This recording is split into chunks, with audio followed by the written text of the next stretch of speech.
Come on. Come on, you can do it. Started. Yes! All right, we're working. We have to wait the 34 seconds. I think so. We're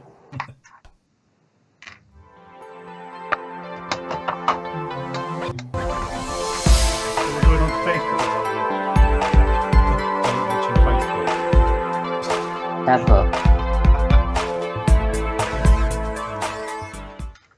Hello, good evening. Welcome to the Flooring Models live show. Here we are with you on Thursday, the 14th of January 2020. And yes, tonight we have made it on to here.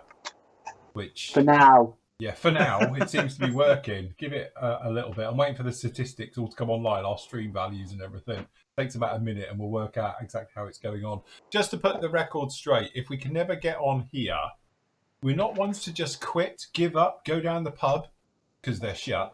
But we will obviously normally then divert to something else. So what we normally do is we'll give this a try for like 5 minutes. If it's not working, we'll go back to plan B. And plan B is technically Facebook, because Facebook stream and we can watch it and we can embed it into obviously the main site, into the forum and all the bits and pieces. I know it's not everyone's cup of tea, and I did get so much flack for it. In fact, it's literally like I just got into bed with Satan, let's face it. Because everyone said, oh, you're about it. I think people forget who actually do, Google with YouTube. So if you think Facebook's bad, let's face it, wherever you are, they're watching, they're monitoring. So it doesn't matter where you are these days, I think you're going to get had. And unless we want to charge a horrendous amount of money for every show we do, this is the quick and cheap and free way of doing it. So that's why we use this particular system. But fear not, we always will stick with this is our preferred platform, this is what we do. It's just that if we can't, we've two options. We literally just turn around and say, no, we're not going to bother. Or we actually think, right, let's be creative here and we'll go off to YouTube or to Facebook or wherever we're going to go and we'll do it that way.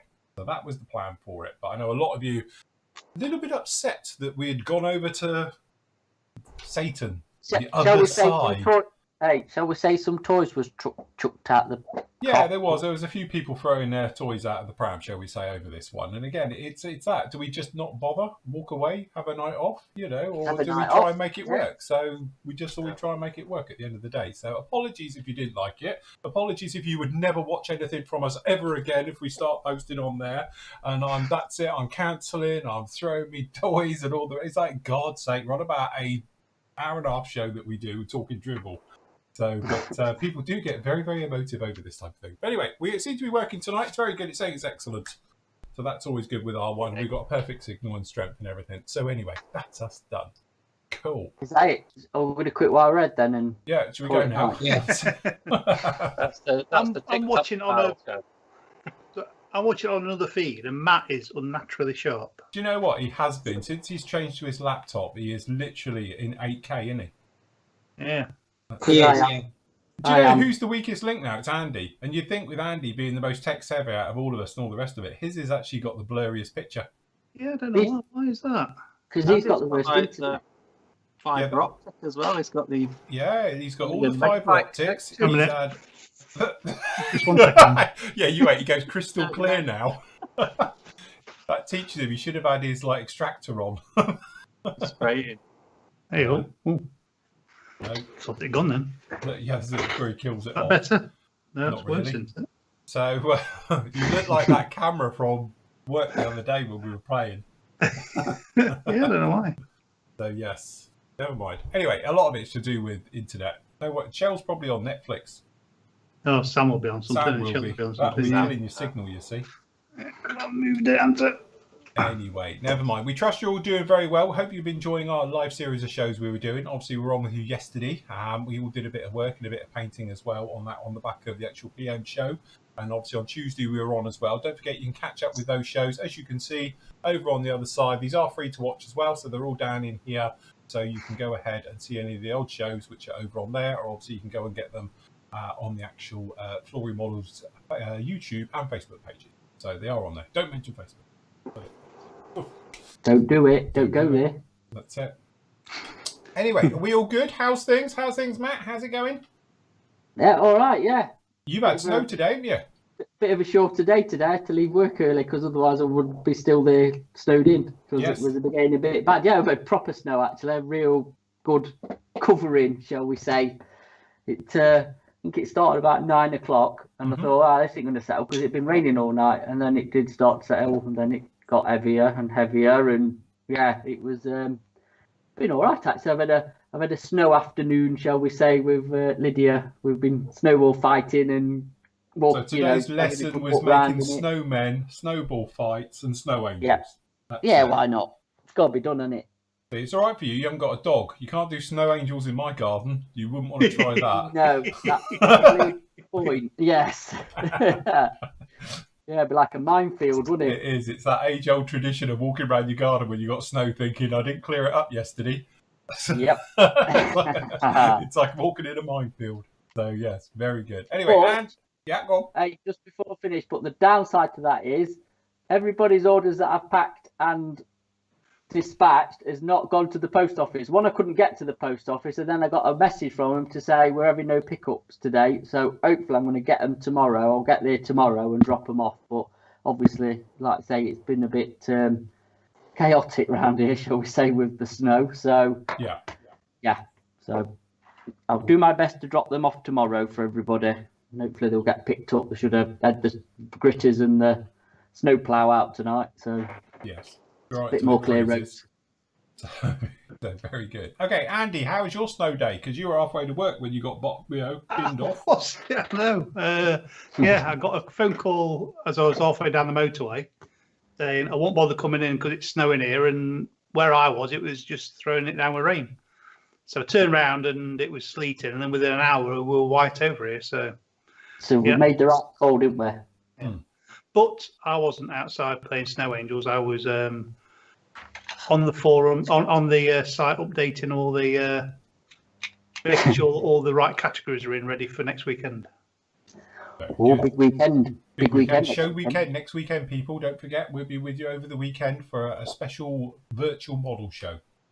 So, yes. Cool. John, how's life at Royal Mail? Fine, thank you. It's been lovely here. Bit windy, but we've had blue sky, sunshine. So, yeah. I don't know what they're all moaning about. Yeah, it's these soft northerners, isn't it? Well, that's it. They don't know how to appreciate nice weather. No. Bless. But no, apart from that, you're all right? How are you getting on with the Sabre dog? You were just saying earlier what a fantastic kit is, and you just can't wait to sink your teeth into another few days' work on that one. It's coming along okay. Yes. It's taking a bit of work, but I think the secret with kits is to go around and make sure you clean up every part meticulously before you try putting it together. And if you do that, it actually fits quite well. Mm-hmm. I mean, these gun panels here are glued in. Yeah. And you couldn't tell they're a separate part. Mm-hmm. They're absolutely perfect fit, but I've got this wing to do to clean up. I want to get all the major parts, clean and know they're fit together okay. And then we can start on the exciting stuff of getting the cockpit detailed up. Very nice. But yeah, no, I am enjoying it actually, even though it's a Kitty Hawk kit. I'd never thought I'd say this. Yeah, it's quite nice. Again, like we said before, with Kitty Hawk, I've built quite a few of theirs now. Go in, eyes wide open. You know you're going to have to do clean up. You know you're going to have the odd little fit issues, and the instructions will be crap. But actually, if you know all of that, it's not so bad. We like to take the piss, I know, and slate them and everything else. But no, it's still crap, Andy. Yeah. Weird, isn't it? It's also He's changing cameras now and everything. So yes, never mind. Anyway, good job on that job. We'll have a look later on if you want to put your overhead on. We'll have a proper look at it. And Nathan, how's life? All right. I'm working from home till I'm in work tomorrow, but the weather's causing me no bother because I'm working from home. Oh well, that's all right. Can't go wrong with that. Good job. How's the Mary Rose coming along? The Mary Rose is, well, the masts are not loose, but I've done the anti-boarding nets from made tea bags. So I've just got to spray the main hull and then I'm on to the dreaded rigging sooner or later, I think. Mm, Coming along quite nicely. very nice. Lots of We were talking about you, yes, your ears burning. a little bit, yeah. Yeah, that'll be us. Anyway, won't tell you what about because it'll make you go back and watch the show. No, we were just saying how you do like the smaller kit. And you can't get much Yeah. smaller than that. I mean, this is 1/400, and it's. I mean, it has been a bit of a tester actually, doing like the cannons and stuff. But yeah, and then Yeah, I've been doing a 1/9 scale for my 60s build. I've scratch built a Hofner bass guitar. Oh, Oh. he's Well, not I've into done his it. talents, is it? So I've gone to a bigger scale, but it's still quite Yeah, it's rinky. still tiny. He's And then still I've within also- the 20 centimetre rule. That was just while you were on for the second half of the show yesterday. I just whittled that, and then I've nearly finished building Pramjet Spitfire. Very nice. So that's ready for spraying once I've masked up the canopy. And this is a lovely little kit. 10 out of 10 to Airfix and Pramjet for that one. Very nice. Cool. And hello to everybody who's in live chat. Love to see you all again on here. What are you lot all on about? God, probably best not to look. But anyway, so yes. Yeah, very good. John's here all week. He's saying that guitar kit takes a lot of pluck. Did But he's here all week for that one. So yeah, speaking of haircuts, the dog had its haircut today. I'll get her in later. You can have a look. She looks very posh. Yeah. Yes, she's been shaved. Still got the tuft. Oh yeah, she's got to keep a centre part in. But, yeah, Comb over. got to keep the comb over. That's still there. But yeah, I'm sure the groomer's slipped though at the front. Looks like I'll get her in at the end of the show. Tell Phil he's some questions from last week's show in the Q&A area. No, he hasn't. He's cleaned them up. I'll have a look. I've been through and got rid of all the old ones. Start again. And the new one. Just to throw everyone. But anyway, I have got them in. But obviously, starting off, as always, we will have a look round at some of your great work, which the team has picked out this week. So, starting off with, we have this little gem. Who picked this? Which one's guilty? That was me, I think. Was it? I think I picked some that Nathan already picked, but I don't think Nathan already picked that one, had you, Nathan? I think we've both picked this one, haven't We both picked this one, did we? I think so, yes. I'll So pick- why did I'll you pick this one, Nathan? Right. Well, look. Anyway, starting off again. It's Ben's build. This is the main 1/35th scale Rolls-Royce armoured car, number 2, car company, RAF Egypt, 1941. Just fantastic camo scheme, isn't it? And nicely weathered. Yes. It's a lovely finish, and it's got, I think the most important thing with armour kits is it looks heavy. Yeah. And it does. It's got weight. The weathering and paintwork make it look heavy and used, but not over-weathered.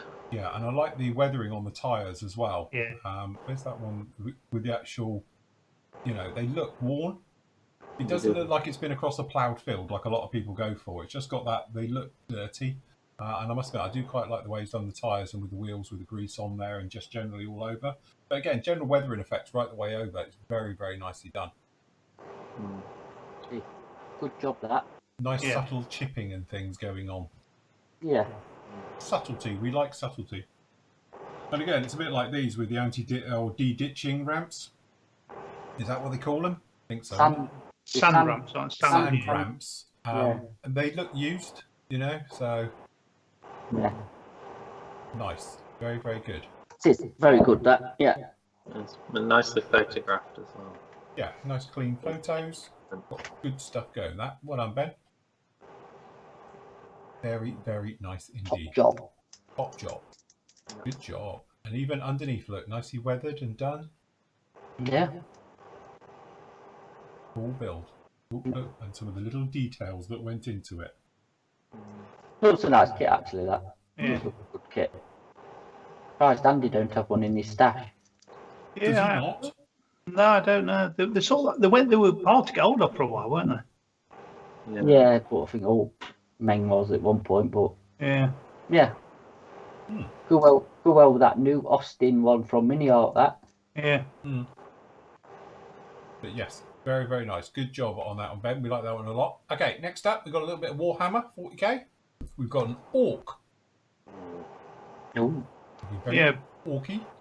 So I chose this one because we don't have much other stuff on, do we? And caught my eye. It looks nice, nicely painted and well detailed. Is it 40k? Is it Warhammer? Yeah, it's Warhammer 40k. Yeah. So this is Carl's done this one. Good start to the year with the dragon. Nicely painted. Nice. Little mini base as well, working all very well. It's got that nice sort of details to it. Yes. Yeah, it does look good, that. I've still got a hankering to do a dragon. I used to have, used to be a member of ours. He used to do dragons, big scale ones, and he sort of championed our wash with doing that side of things with it. And he did some fantastic. I know I've always fancied doing one because I like dragons. So, yes, that's something for me to do in the retirement years, I think. We've got some dragons in the shop if you want one. Oh, we? Yeah. I didn't know that. Some dragon. Panzer 4. Yeah, Panzer 4. That's it. A Saladin. No, I was thinking more of the real ones. Okay, so very good on that. Very nicely done. Nice colours. Beautifully done and weathered. Okay, up next we've got a Thud F105. This is the Hobby Boss 148 scale one done by Alan. I picked this yesterday because I seen that and said, Tanda, that's nice, and everybody. It is actually, I really like it. I like the Thud anyway. So honestly, one thing it does show is how hard it is, how big it is, and how hard it is to photograph. Yes. Yeah. Because it does look. Yeah, it's. You can tell it's been awkward to try and get it into the photo to take decent photos of it. I'll tell you what, the 30-second one's huge. Yeah. Oh, it is an absolute monster. That is a proper monster of a plane. Nice so again, camo. I like this one because obviously it's the Wild Weasel version, but nice with the Southeast Asia camo or sea camo. Yeah, it's nice. Ben's in chat and he says, thanks for the kind comments, gents. It's true, it did sell out very quickly, but easy to get hold of now. All the weathering done was done with Floria washes and pigments. Oh, there you go. Don't In point the to that. So yes, very nicely done that one. Very good. Great, nice riveting one on that. You need to build one of them, Phil. You know what? The only one I've ever built was the old monogram one. Which has got, we were saying, wasn't it, the other night? Yeah. It's got a fantastic cockpit. Oh yeah, the monogram Century Series jets, like the Voodoo and stuff like that, have got amazing detailed cockpits. They are brilliant. Yeah, it worked for the raised panel lines. Yeah, it's shame about the raised panel lines and the rest of it, but Well, I mean, for the day though, Yes. they were state of the art, weren't they? Absolutely, really, back in the day. So Worked for the 60s group build as well if you did one. and the one with the Century Series, if you remember, you used to get a patch in there, didn't you? A cloth patch with the monogram Century Series kits. yes, Because they did that. Was it the F105 or 106, whatever it was? The Delta Dart as well, they did. Yeah. The Voodoo, all of those ones. So, yeah, they were good kits back in the day. Anyway, well done, Alan. That's absolutely beautiful work. Congratulations on that one. Next up, something a bit smaller, we've got here, this is David's Airfix 72nd scale Jet Provost T3. So Very I think nice. this one escaped us. I think it's a December build, but it's one of those schemes that's hard. I think it's quite a hard scheme to get right because you can't do much with the weathering. No. And that one is spot on. Really good use. Yeah, of he's got the red spot on, hasn't he? Yeah, the red looks proper red, doesn't it? It does, sometimes, even I've done it, screwed it up. You get the wrong red on it, it just doesn't look right. Yeah. When you read the description, he said it's the second time he's done airbrushing. Oh, there you go. He's nailed it. Because spraying white's a nightmare in red. Yeah. So, do you know what though? I think that actually looks bigger than it actually is. it does. You When know, you get the bottom obviously, next to it. Yeah, you're Without seeing it like that. You get the first picture. I think that looks bigger than 72nd. Yes. So that's like a really hard scheme to get right, and that's got it just spot on. Yes. He's got the limited edition bottle with the aluminium cap. It is. Keep hold of that. It's worth some money. Yeah, in a keep few hold of years. that. There was a limited edition of 250 of them. Or just buy another bottle and change the cap. Yeah, just keep changing the cap over for a limited edition version.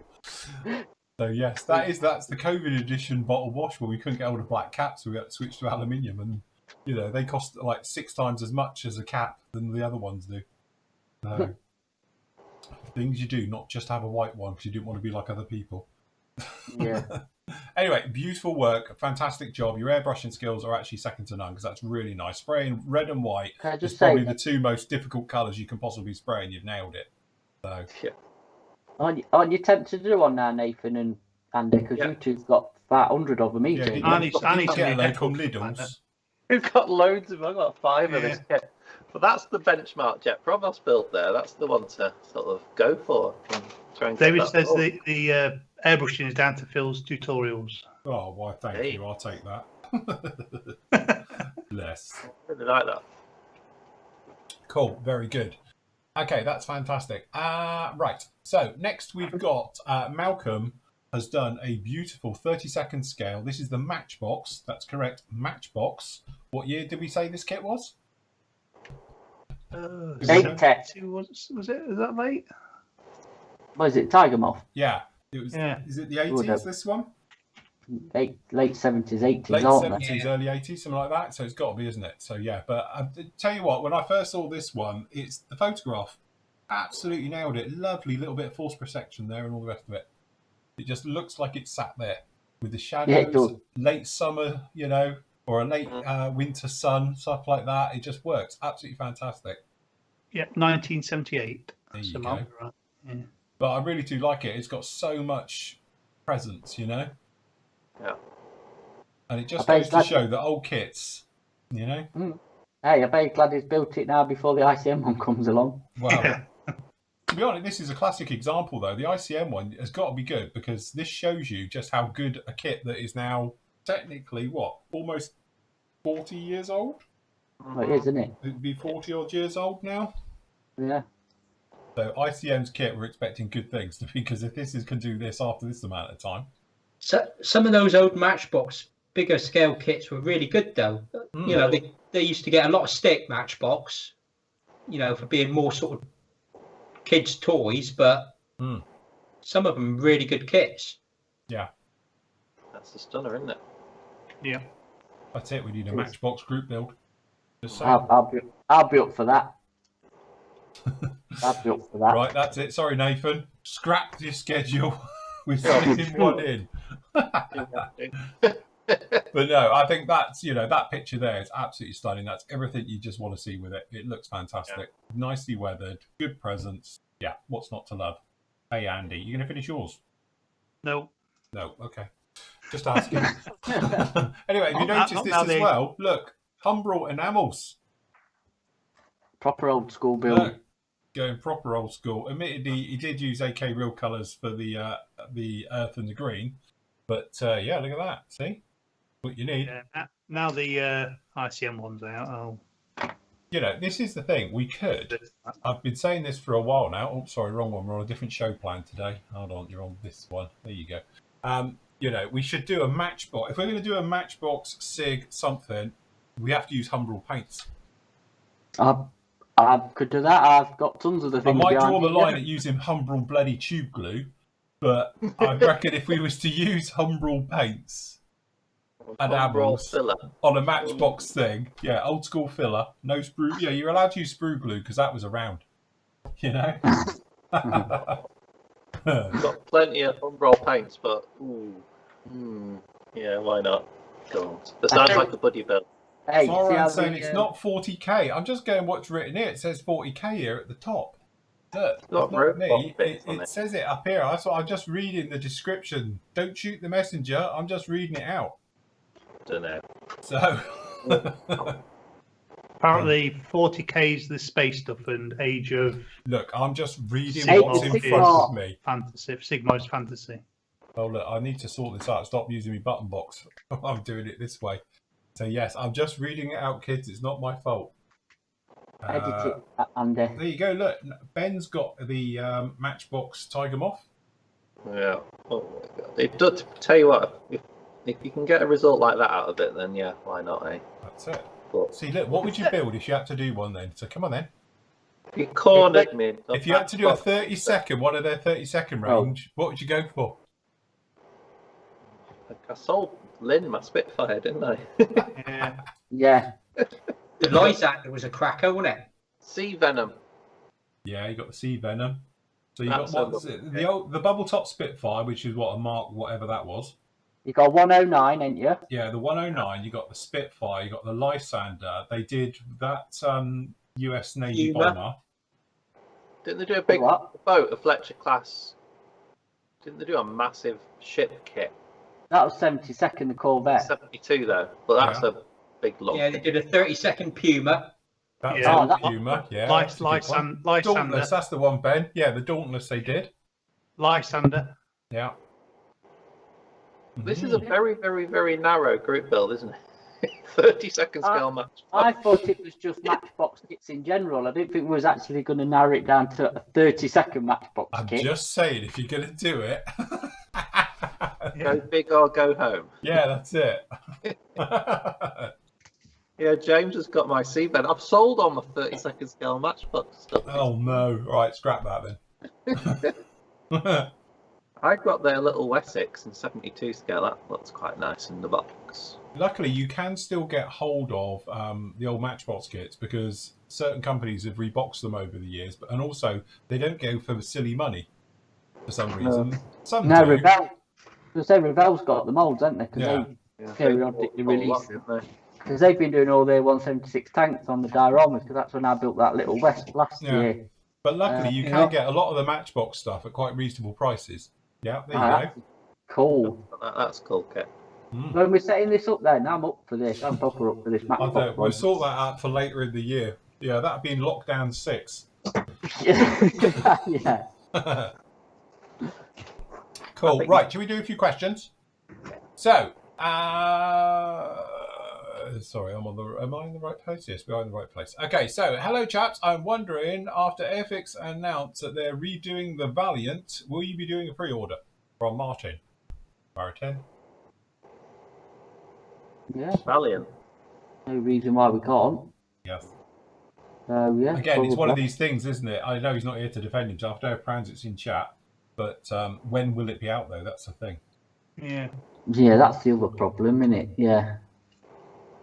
But yeah, because if we can get a firm date or near enough around a firm date, then yeah, it might be a short and sweet one, a bit like what we've got up, what's just been up, and Osprey. the Osprey one. If it's a bit like that, but yeah, we can do it. I must admit, it's just okay. This one out of the way. I've had loads of people saying, "Can I chuck the Osprey together just to see what it looks like?"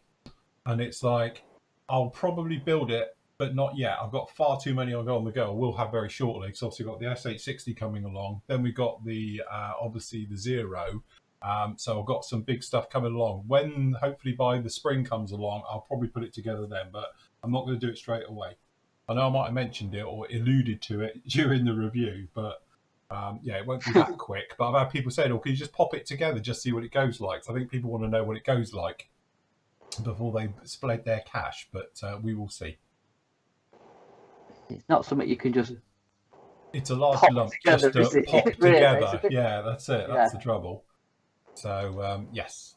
I think we did this one last week actually because these are saying 7 days. Yeah, because we said about this one with the Razor Crest. That was last week.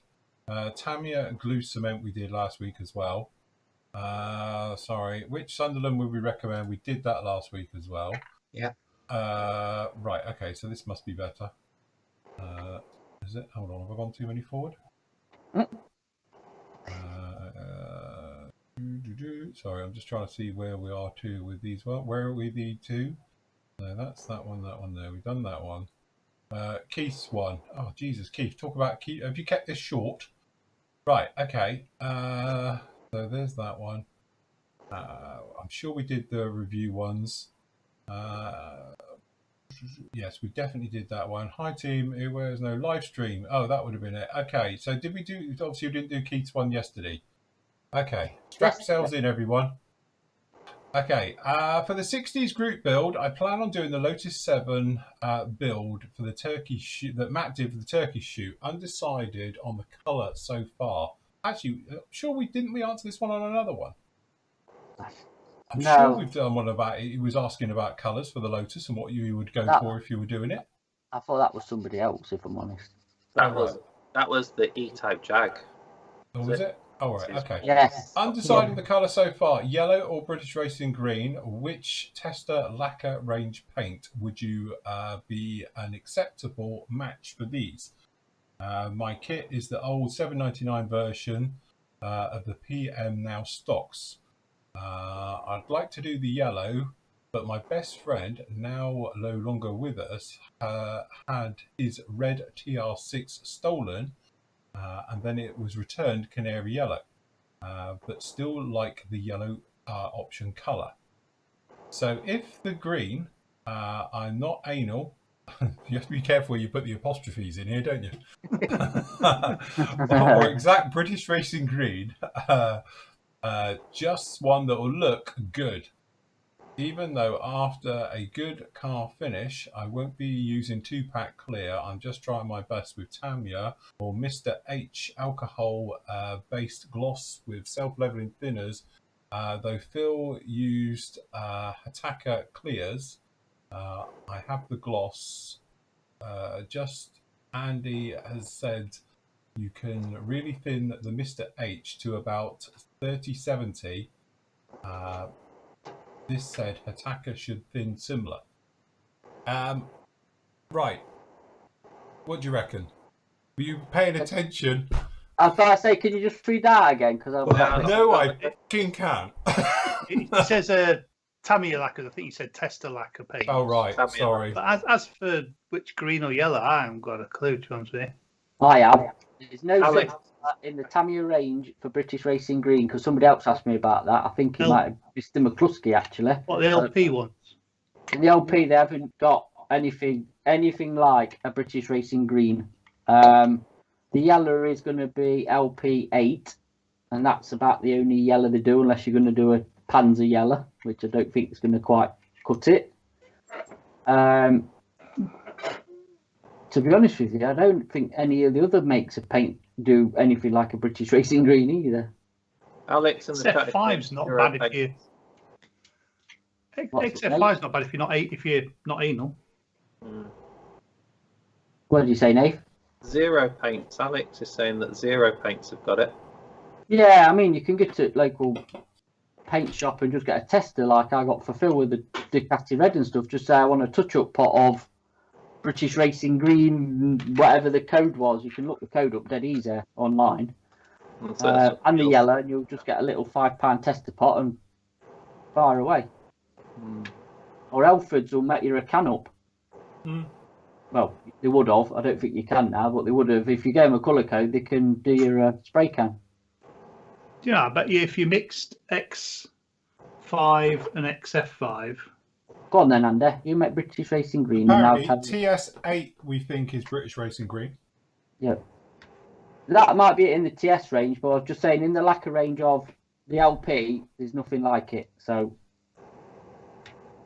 yeah. Is this 1908 British Racing Green or 1914 British Racing Green?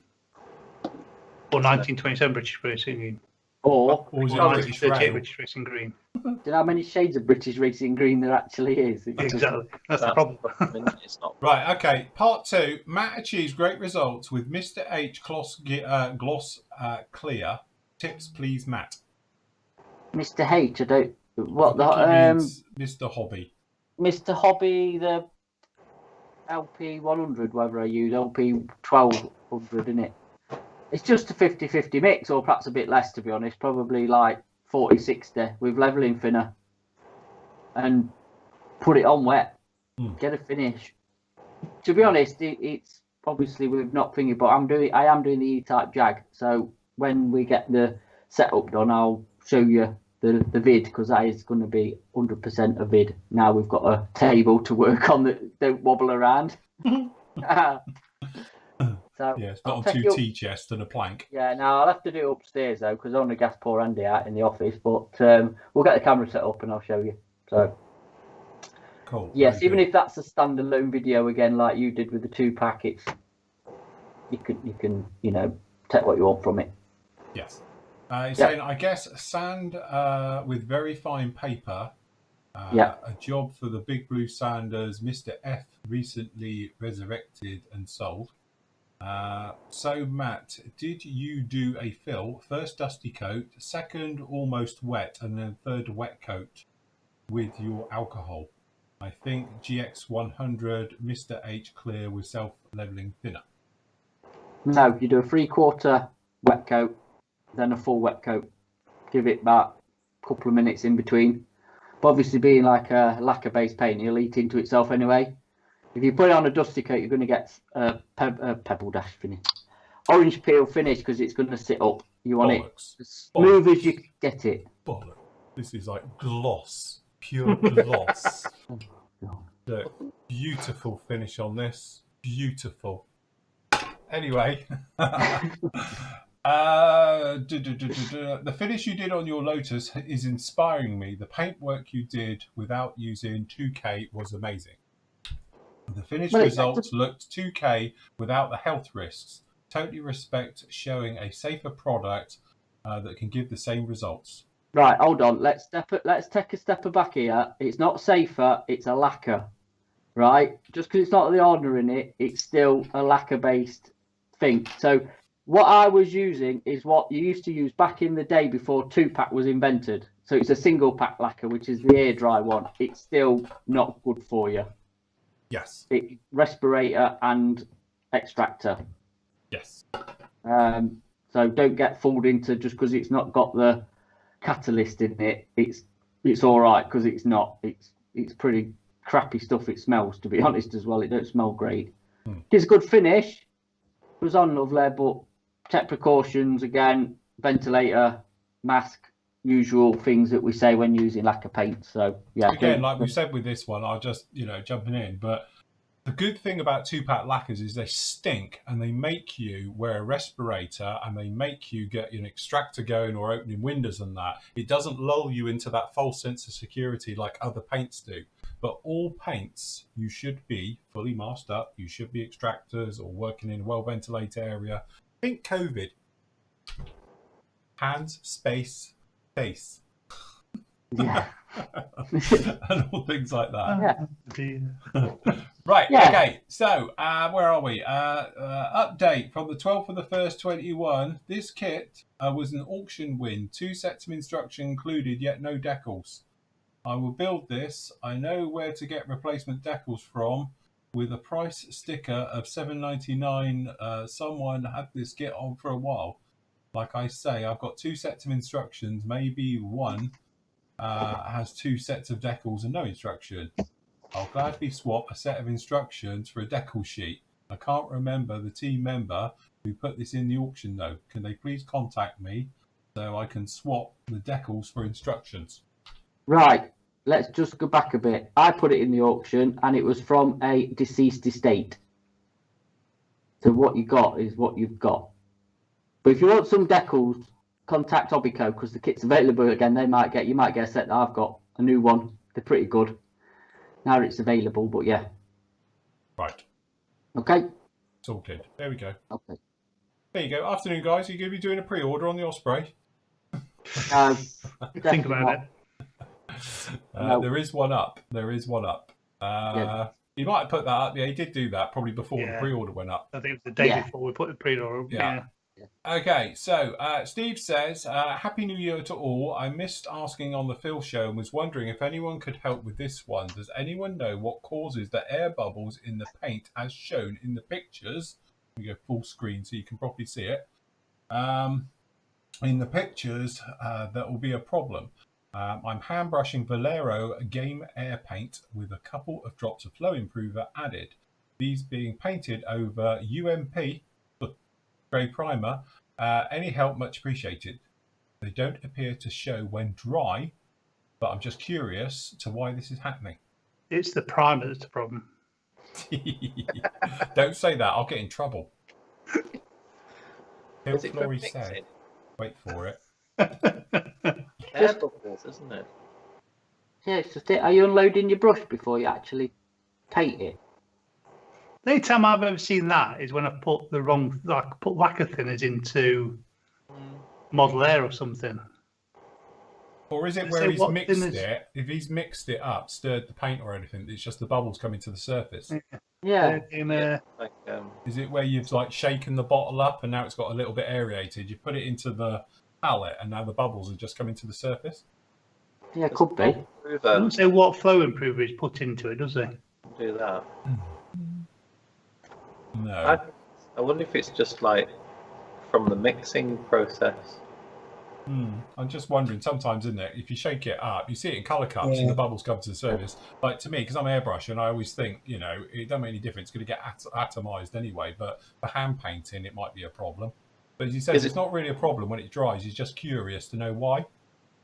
So It just must be, like you say, aerating the paint, shaking it up and then decanting it into the palette, and it's just, like you say, the ears rising to the top. I don't know. If it's Vallejo, you shake it to mix it, don't you? Yeah.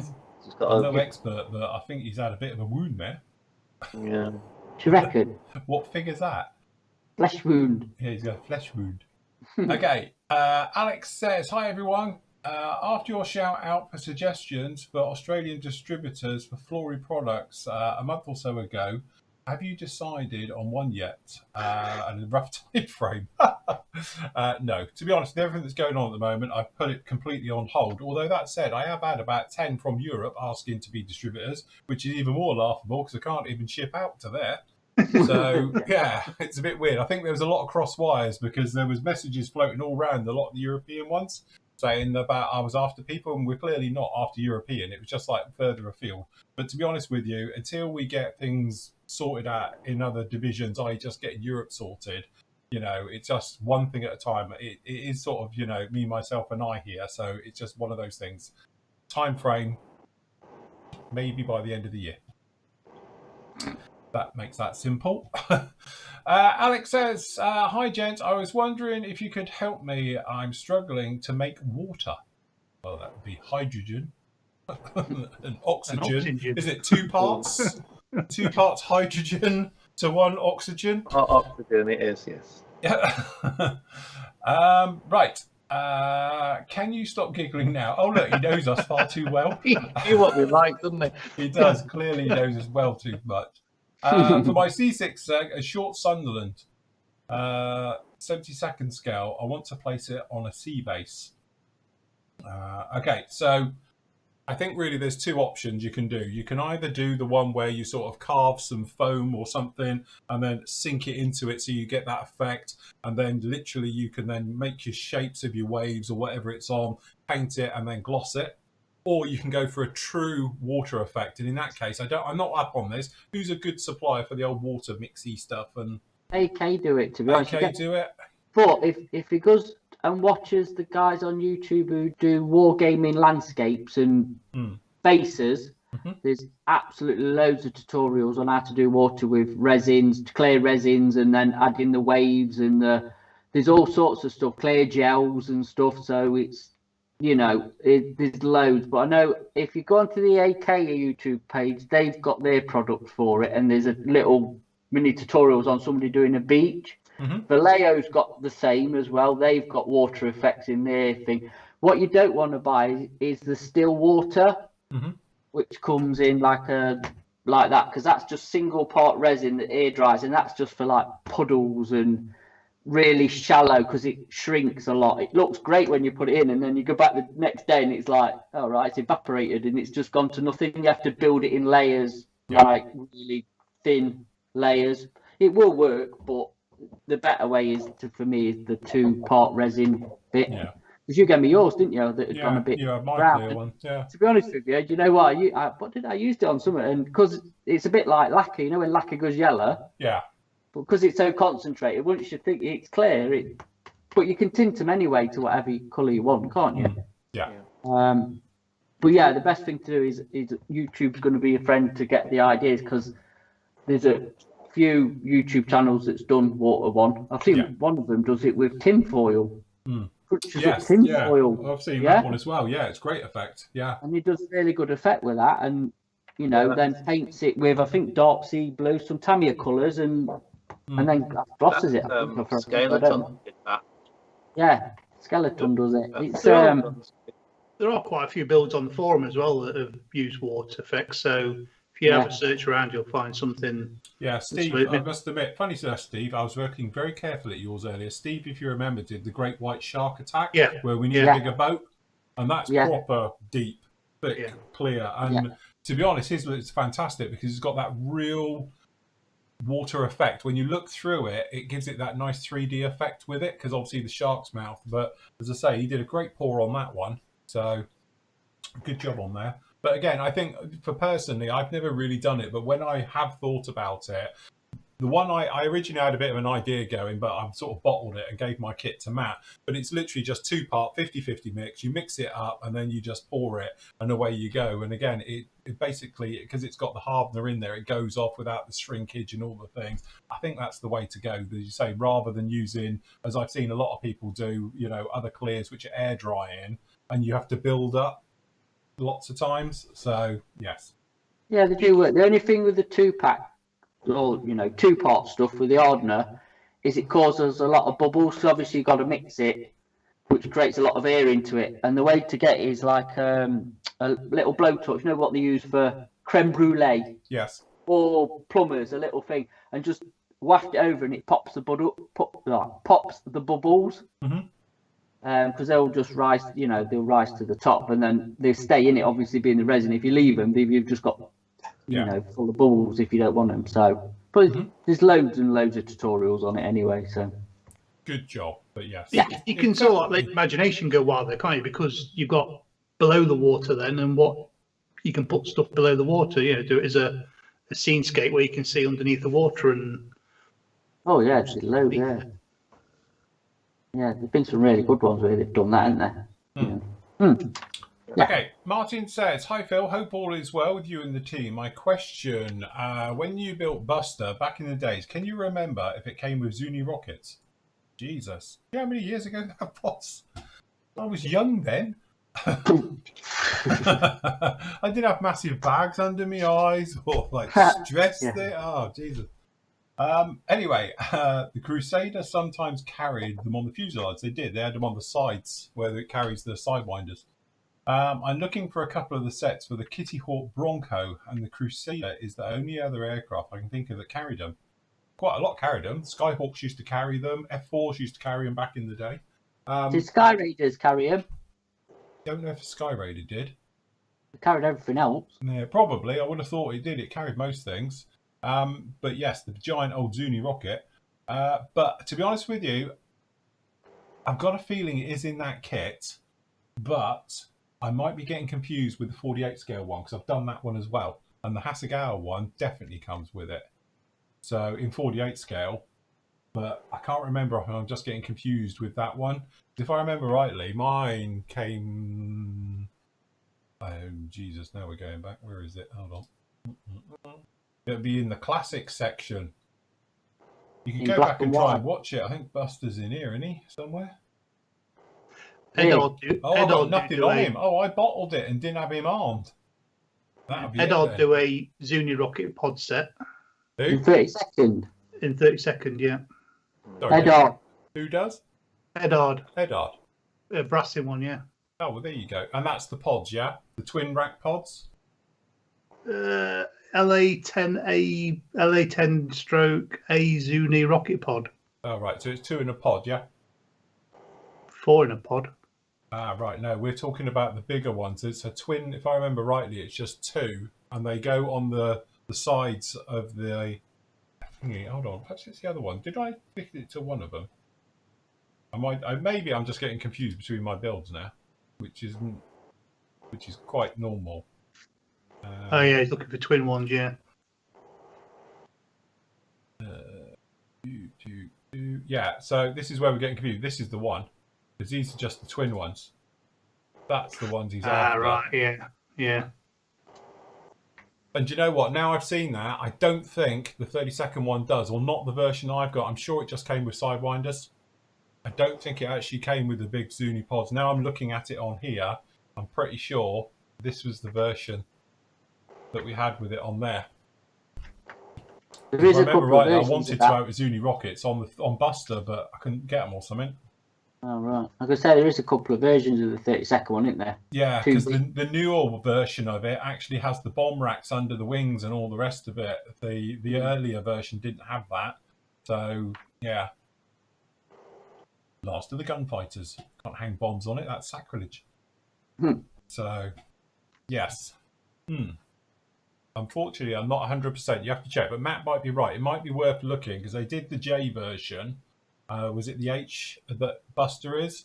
And so have a look. And if you're asking if I've still got the bits, definitely wouldn't have. They would have long gone to be able to check. I don't think I've even got the instructions for it either. So it might be worth having a look round to see wherever people have got. I'll tell you what you could do for him, Phil, is just have a look in your Skyhawk box that you've got behind you. What was buried? Yeah, go on, do it. Oh, right. Okay, I'll do it after we do the questions. I'll zip through it. We might have forgot by then. Okay, Alan says, hi team, want to start my 35th scale European tram by Mini Art, but looking at the number of sprue gates, it will take me some cleanup. Ron did it, didn't he? Hey, talk to Ron. Talk to Ron. Ron's done one. Loved it. Started one. Yeah, No, we haven't done it. It's still Spotted it, yeah. ongoing. I think it's one of his ongoing builds since around about 2000. It's going to take some time to clean up the parts. I have the cutters that PM sells and would be an advocate of getting a pair of God hands to help with a much better, cleaner cut. Are they readily available in the UK or is it direct from Japan? And how do you know if they're real or a poor copy? Ooh. Right. If they say God hands on them, sort of Like to say, yeah. that's what you're looking for. Yeah, they'll be the genuine ones. The thing you have to look for is that there's another version, and they're the kids' version of them, and the kids' versions are around about sort of 30 quid. But they do a child's version of these, and then they do the adult ones, which are obviously a lot more finer and stuff like that. SPN 120 is the ones you want. Yeah. What's the kids' ones, John? I don't know. Oh, right, because they've got a different part number, which actually the designation is child's. So I know because we've had this where people have said they're cheap. I don't know why you're saying they're so expensive, but that's the kids' version. They do a child's version of them, and then they do like the adult, the pro version. So what's that part number again, John? SPN 120. And they also do one where you've got like the tip angle, 45-degree angle on the tip. Right. For getting in on tight areas on sprues. Mm-hmm.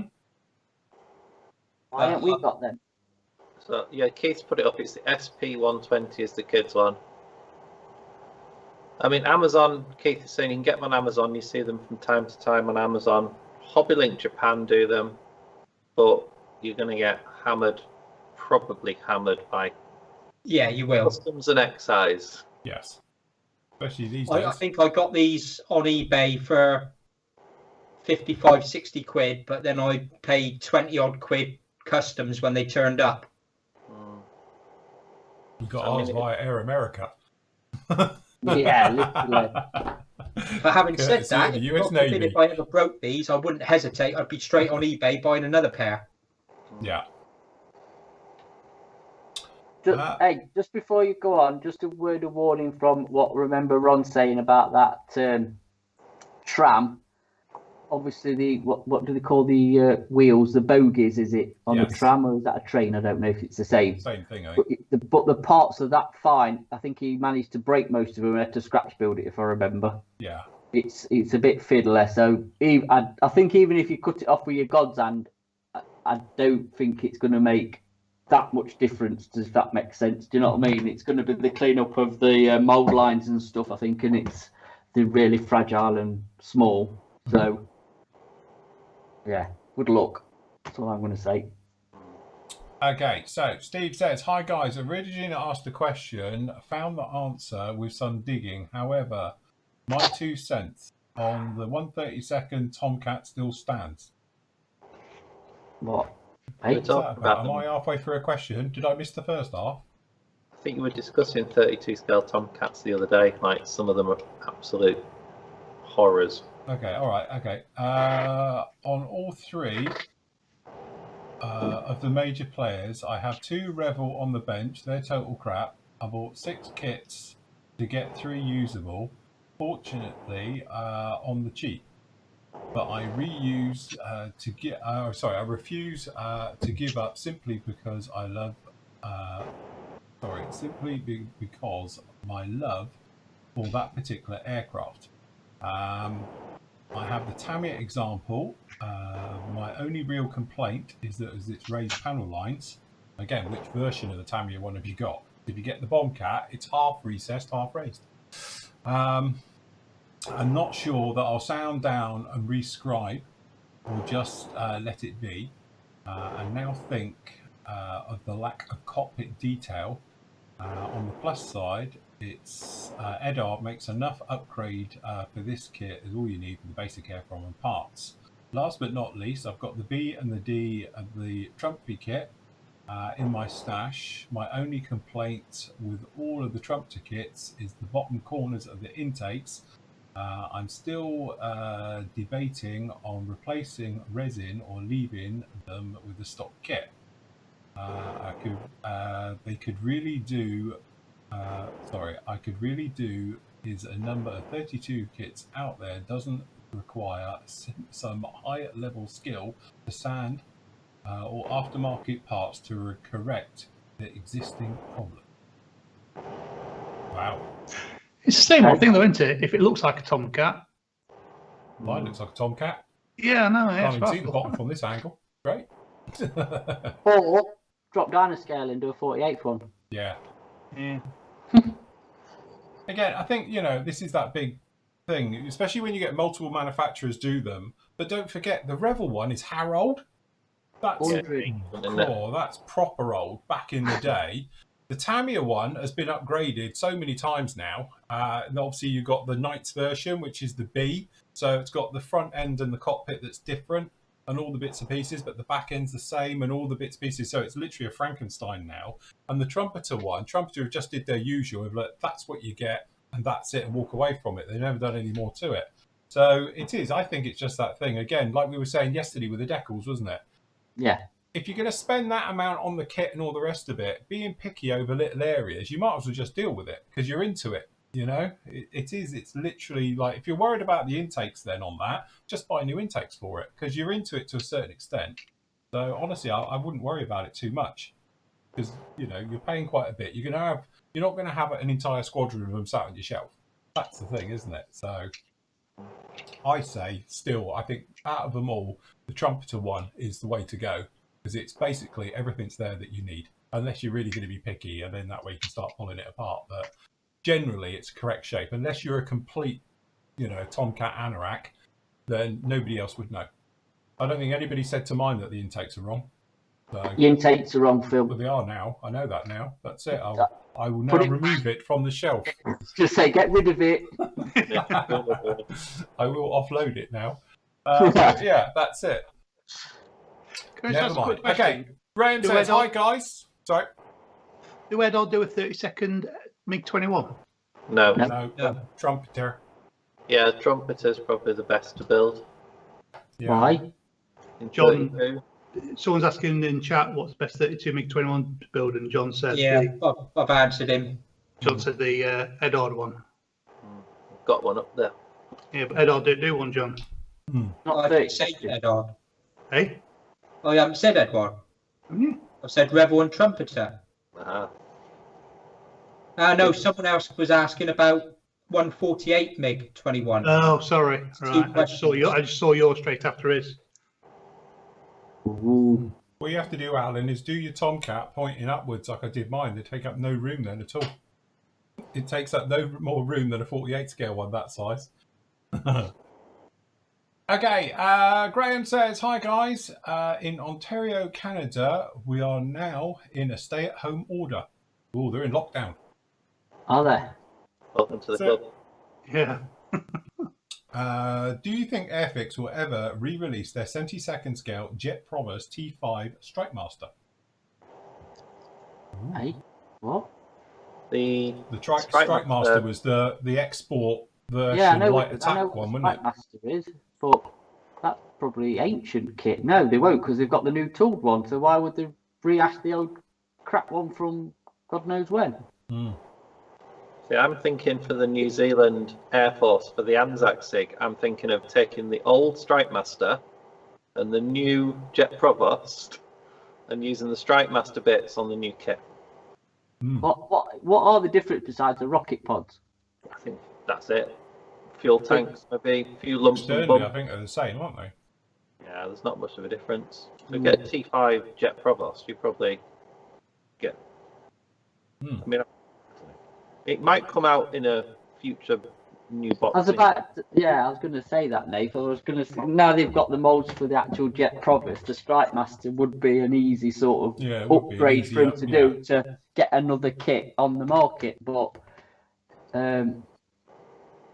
it could be a future thing. You don't know, do you? It'd be one of them because the Jet Provost is still available. So while that's available, they won't bring out a Strike Master anyway, even if they were planning on doing it. So it's one of them that when they retire the Jet Provost kit, you might see it in the new guys. I don't know.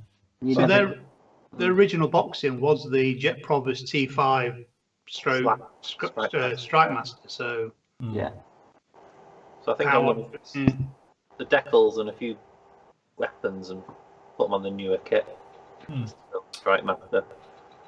Oh, the different nose. Might be a bigger job than I thought it was. Yeah. Okay, so one of the schemes that he's doing is for the Central Flying School with the day glow orange and the silver. What order would you paint the silver or the orange? Or do the orange and the silver? I can answer this because I've built one and made a balls up for the paintwork. Somebody should know better. Do the orange first, mask the orange, then paint the silver. I did it the other way around and just, headache. Because the day glow orange doesn't cover. I don't know what I was thinking. Yeah. Paint it all white, put your day glow orange on, mask it up, paint it silver. Happy days. Oh. Yeah. Because mine's stuck down here. I can even show you what's left of it. Yeah, I put a black on top of the day glow. I did my Pembroke orange first, and the orange is an absolute sod to cover. Yeah. Oh, it's terrible. So it's just a nightmare combination. And also, as you can see, that stripe there on mine was the day glow orange bit. I didn't paint that first because that's easier to mask than actually trying to mask that side and that side. Yeah. Yeah, I don't know what I was thinking. It didn't work, so it's been rubbed down. So that's why you never got your decals back, Andy. Look, because I still haven't finished this to give him your back. Okay. David says, the other day I was talking to a friend of mine who is a World War II military aircraft historian, and he told me that most British bombers, behind the pilot seat, there is a small shelf, and they had a hot plate burner for a tea kettle for making a cup of tea whilst in flight. I think somebody's pulling your. I was going to say, I've never heard that. I asked because I've never seen a bomber with this kit. I think someone's pulling your leg there. I know the British are known for this type of thing, like, on the bomb run, thrown around, cup of tea, sir. Cup of tea, I'm a bit busy at the moment. Watsons. Get back to your gun, eh? But I know we do be seeing a bit of that. I've never known of actually having tea making facility, unless you're in the Armoured Corps, clearly, because they have a kettle and everything. Since when? What was the first tank that had a tea brewer in it? Probably a World War One Whippet or a nail one. All the British tanks have had them long before the Challenger 2. Yeah, the BV boiling vessel. Yeah. They've all had the one where you can have hot cup of tea or stick your bags in the top. Perfect. Well, I mean, how long would a cup of tea keep warm at 30,000 feet? Well, you do have to wonder. You'd have to, because the water's probably frozen anyway. You're trying to put a brick in. You say in an unpressurized cockpit. Yeah, they're not like B-29s where they're pressurized in a t-shirt. So, yes, definitely. It'd be interesting to know which was the first British tank. If anyone knows, any tanky people out there, I'm sure somebody know which was the first one that had the brewing unit put in it. But they've had them for quite a while now. Ben thinks it was a Centurion. Was it Centurion started it? Oh God, I think of Matilda. Be something Don't know. I've seen the one where they do like, you know, out in Africa, isn't it? They clean a bit of the metal off, isn't it? And then do the eggs on there, have a fry up, because they're absolutely cooking. Yeah. So, Bill said his granddad used to make tea in a Sunderland.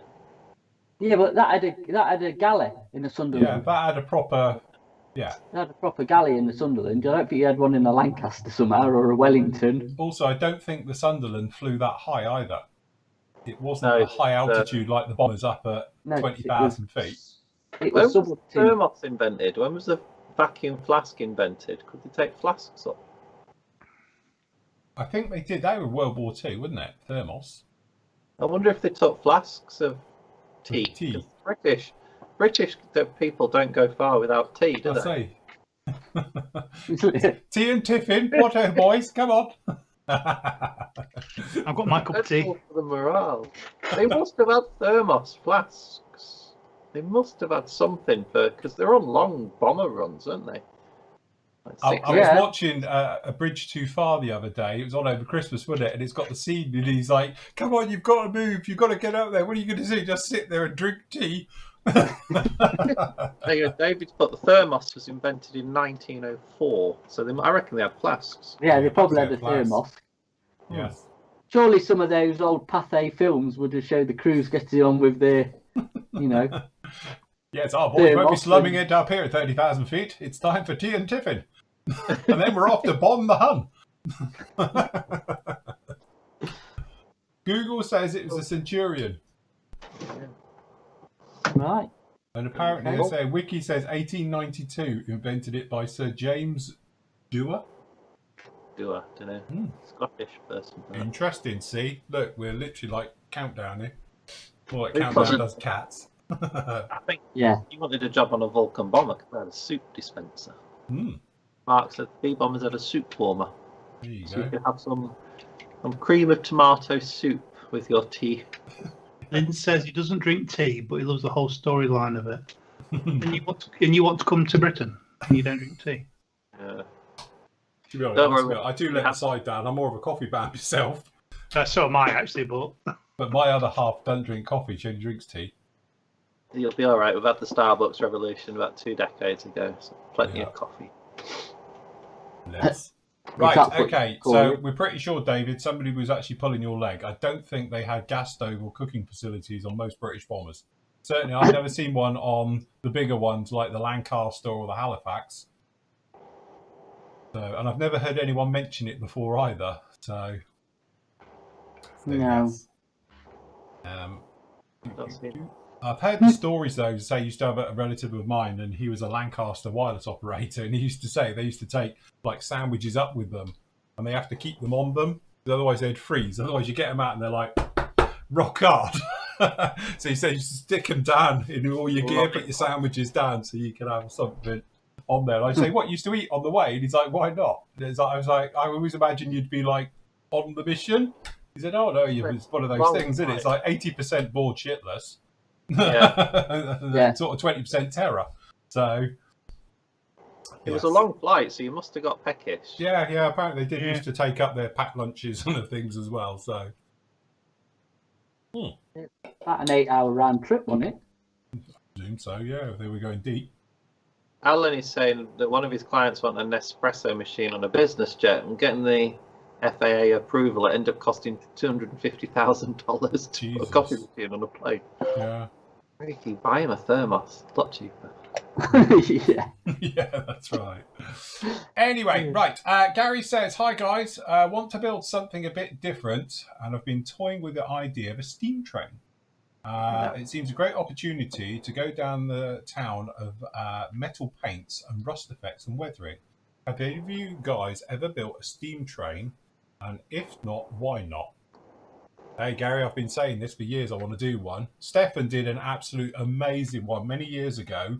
It was on the old site, still in the forum, and he did that big one. I don't know what scale it is, but a beautiful one, German one, and it absolutely was stunning. So I left it in Stefan's capable hands because he's good at it.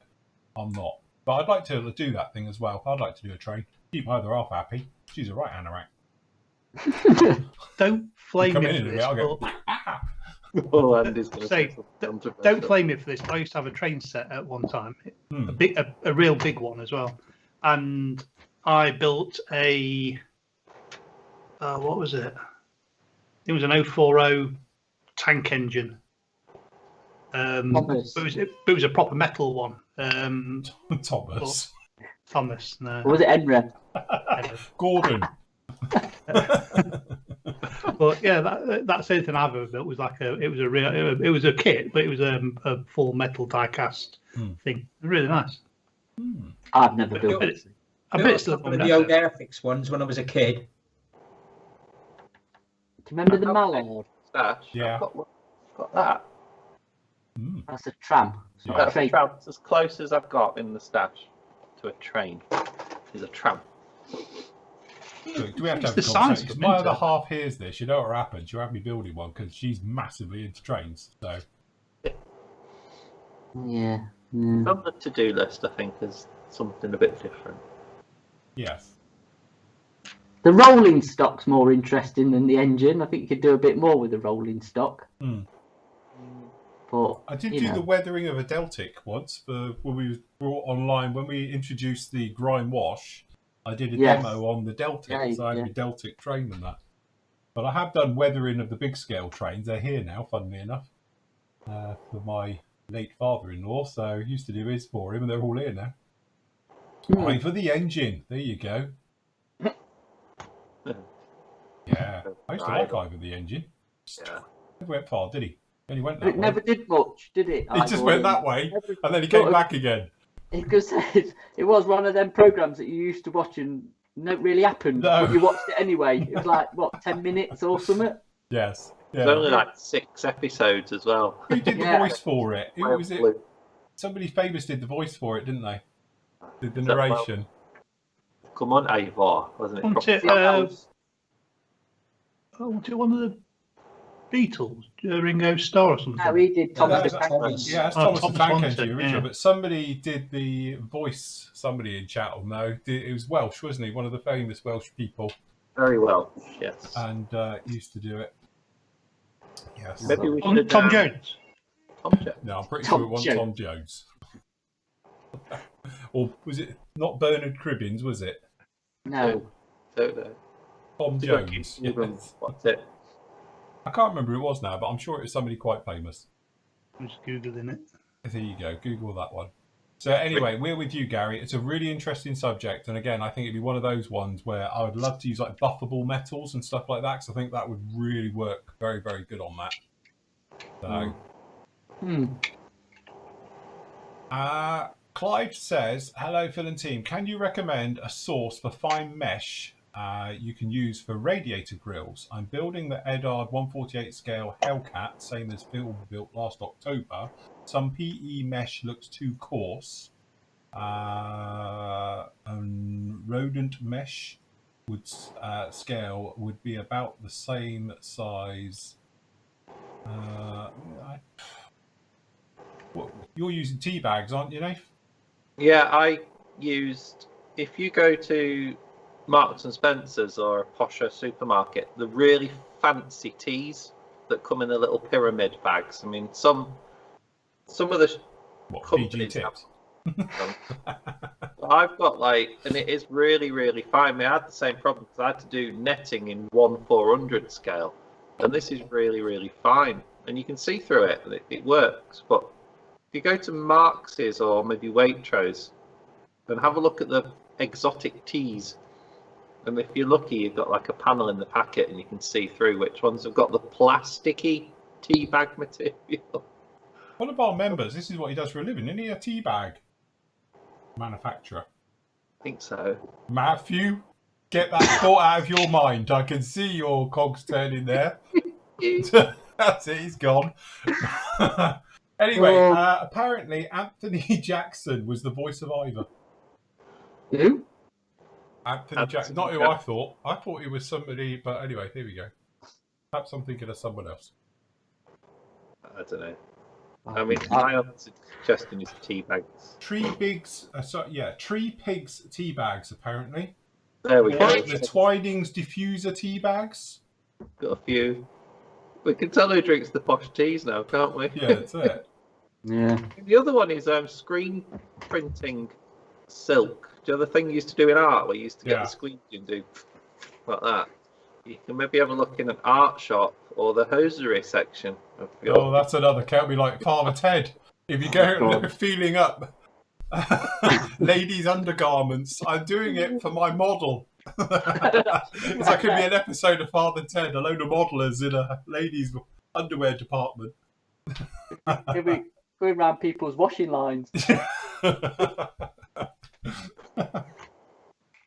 I think we ought to move on from this Yeah, question. okay, so We're we're down not to sure Brody. about that one, Clive, to be honest. No, teabagging and nicking Yeah. ladies' underwear is probably not the show, is it? It's that a good wanna job we go? don't do little clips of the show, you know, on It's today's not quite show, mine. and we could have that section. Viewing figures would go like that, I'd be fine. Probably. Oh my lord. Oh dear. Anyway, back to Chuck. Chuck says, "Hi team, got a new Procon Boy Platinum 270 airbrush. I've had 2 bottles of Tamiya Surface Primer Grey that I mix 50-50 with leveling thinners after a bit of nozzle clogging 3 times. I stir and mix in separate cups first. Primer seems okay. Then even a bit of retarder, no help. Hold on, we're getting well into this too much. I've tried various air pressures, even backwash airbrush with trouble and the rest of it.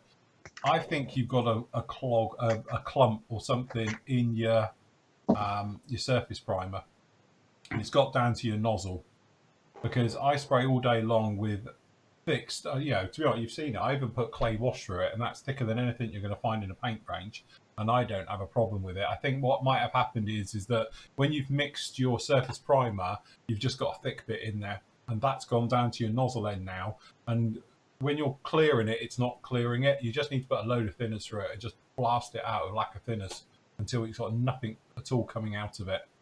And then remix again, properly mix it up, making sure you've got no lumps, bumps, or anything else into it, and then go. But it sounds to me that you've actually got something that's gone down there, like a crispy bit that's got thick, or as I say, a thick bit of primer or something else in there.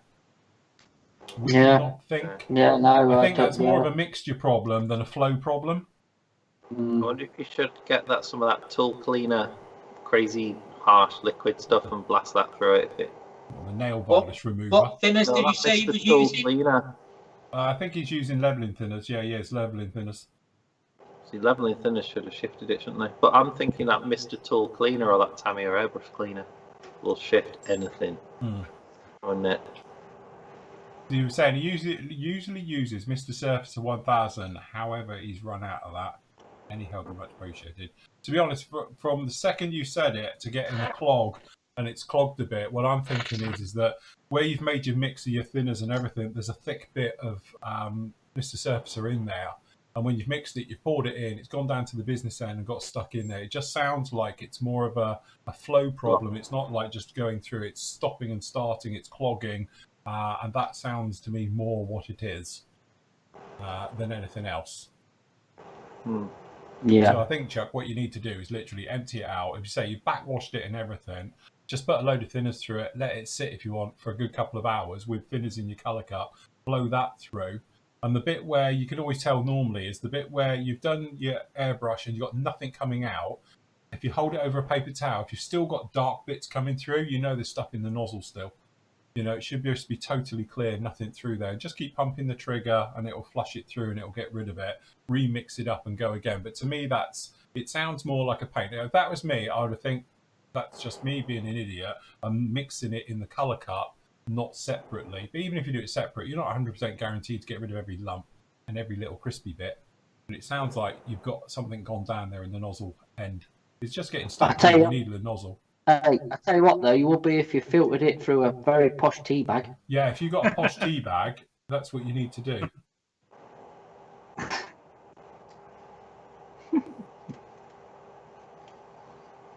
Yeah, so Dirk says about that. I say I don't have that problem. I think it is that thing. Since I switched to lacquers and use lacquer thinners, it just tends to keep your nozzle a lot cleaner because it eats everything that's ever in there. It doesn't help the state of the inside of your paintbrush, your colour cup, because mine is just now metal.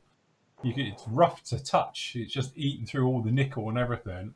But that's now 3 years old, and for the amount of stuff that the litres and litres of paint that's been through that airbrush now and thinners, I still think it's good value. So, yes, I think that's more of a clog issue with something getting stuck in there, though, rather than anything to do with the airbrush or something like that.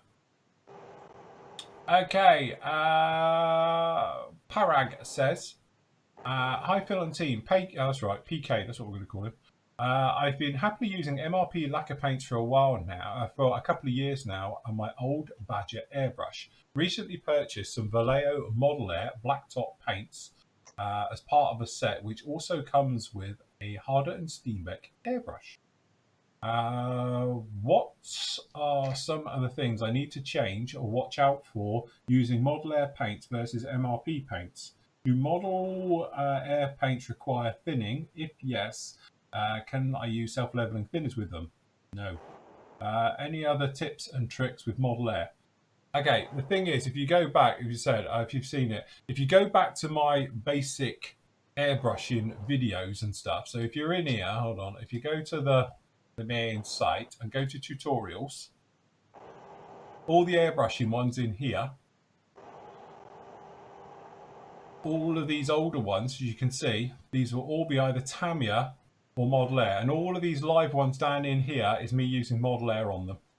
Okay, and there's a couple of them using your airbrush that you've got there as well, which would be that one in the middle. Okay, it's the Ultra, it's the one that comes with them, so that might be an idea to have a look and you'll get a feel for it. The trouble is, and I think everyone will probably agree here, going from MRP to Model Air is almost a step backwards, because at the moment you're in like that perfect storm, because you've got lacquer paint, it's very thin, it's easy to spray, you don't get any clogging, you get a nice smooth finish, everything else. When you're going back to an acrylic, and it's a polyurethane based acrylic as well, so you've got, you know, all types of problems. So you're probably going to get spitting, stopping and starting and stuff like that. So if you go back through there, you'll see me, and I usually put a little bit of thinners in with my paint, and I use a little bit of retarder with it as well, just to keep it flowing and moving. And I had all that before we moved over to lacquers, because to be honest, I went from them to MRP, and then went from MRP to, you know, Attacker, and so forth and so on. So I think it's just one of those ones where it's almost, for me, a step back. Don't you think, gang? I think it's like going from digital back to analog to me. Yeah, massive step back. It is. Don't do it. Do yourself, keep the airbrush, bin the paint, keep using your MRP and save yourself a lot of hassle. Because you've got it's a steep learning curve though, because you're going back from, like you've just said, from the MRPs that you put in your airbrush, stir them up, put in your airbrush, you'll spray beautiful, to then faffing around with the Vallejos, which are a completely different beast. Yeah. You get tip dry and clogging and all sorts on them. And if you do want to thin it at all, you might need to thin it a bit, but you're better off using the airbrush cleaner. Where's my camera gone? Rather than a thinner. Yeah, you can't use a lacquer one. You've got to use an acrylic thinner. Their airbrush cleaner is quite good. It's got a bit of retarder in it as well. Sorry, Dave. I said I could nearly make that out through the fog. I don't know what's wrong with it. It's obviously... What was that? Can of Heineken. You know it's going to bug him this, and tomorrow he'll be ripping it all out and he'll be stripping it back. You'll be on with us tomorrow morning and it'll be crystal clear. That's why I took the camera off there to have a go with that one. Cause as soon as we go off air, it'd be on Amazon looking for the that's it. We'll be there with a super duper camera like this. $4,000, that'll do. Right, okay. Ben says, I'm planning on building the Hasegawa FG1 Phantom next month for our virtual model group build. Phantom February. Catchy. We'll also account for the C6 SIG. The plan is to show the Phantom on the deck, about to be crewed up. I'd like to show it lashed to the deck as it would have been. However, struggling to find information as to how these were done. It's chained, actually. It's chained to the deck. Photos and videos at the time are generally too poor to see the quality of the deck. I know that the lashing themselves with either chain or nylon rope, or a combination of the two, depending on weather and conditions. Do you know if these were done on any ideas, give you information. To be honest, what you need is very, very thin chain. There's I can't remember. There's that naval website, isn't it? What's it called? They do. White enzyme. Sorry. White enzyme, is it? Yeah, White Ensign models. They do scale chain, very, very small stuff, which is what you'll need for it. Back in the day when I've done a few commissions and that, and I've done naval aircraft on the deck, usually they're chained, chocked and chained as they call it. And say mainly that's US stuff, but they're always tied to the deck. They're never removed, literally, until the engines are running and they're ready to go. They don't get untied from the deck. So, in fact, there's lots of cases of where you see them hanging off the back of aircraft carriers and falling off. That's where somebody's screwed up.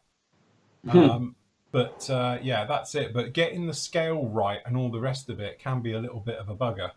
But have a look. There is various websites out there that does scale chain to the correct one. You can buy, to be honest, this is what I used to use, but cheap chain for jewellery making. I can find mine. I have it somewhere.